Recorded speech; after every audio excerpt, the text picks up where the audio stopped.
की थीम को लेकर आप मैं इस पूरे कार्यक्रम की थीम को लेकर पहले जो हमारी पूरी मीडिया बंधु है उसका दिल से हार्दिक स्वागत और अभिनंदन करना चाहूँगा कि आपके माध्यम से जो ये हमारे मैसेज है और जिस प्रकार की आज हमने 2 दिन की राष्ट्रीय सेमिनार आयोजित किया है वो आप जन जन तक पहुंचाने का काम कर रहे हैं, इसलिए आप पहले तो आप बधाई के पात्र हैं। उसके बाद मैं आपसे ये कहना चाहूँगा क्योंकि ये 2 राष्ट्रीय सेमिनार 2 दिन का जो राष्ट्रीय सेमिनार हमारा चला हुआ है जनजाति के विकास के लिए, तो उसमें हम लोगों ने 15 पूरे भारत से ऑनलाइन भी जुड़े हुए हैं और पूरे भारत से लोग यहाँ पर पहुँचे हैं। उसके साथ साथ 15 राज्यों के हमारे रिसर्च पेपर इसमें हमारे आ चुके हैं 15 राज्यों से, और लगातार कल भी इस पे बहुत हमारी चर्चा हुई और आज भी हम बहुत चर्चा कर रहे हैं, जिससे कि हम जनजाति का विकास किस प्रकार कर सकते हैं और किस प्रकार उन लोगों तक सुविधाएं पहुंचा सकते हैं, उन्हें उन्नति तक पहुंचा सकते हैं। आज इसका मेन उद्देश्य ये है।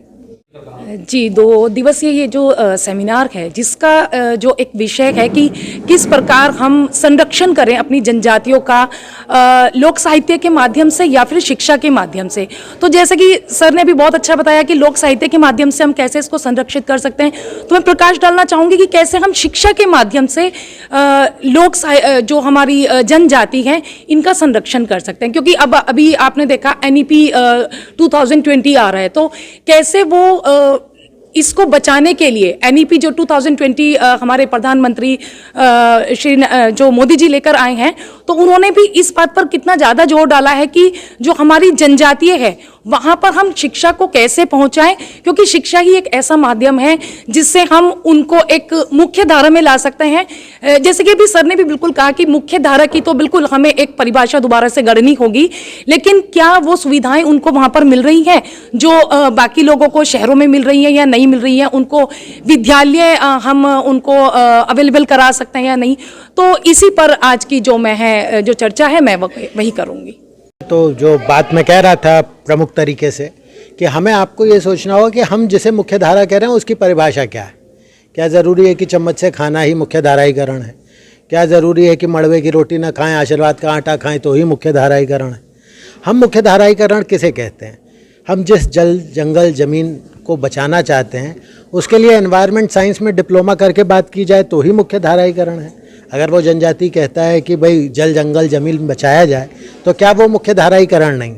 हम विकास की अपनी अवधारणाओं पर बात करें, हम मुख्य धाराईकरण की बात करें,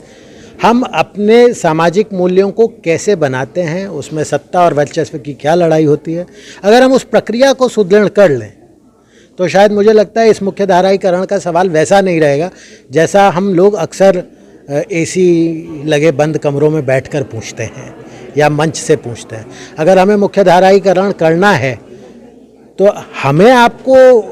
गेहूं और मड़ुए के बीच का जो चयन है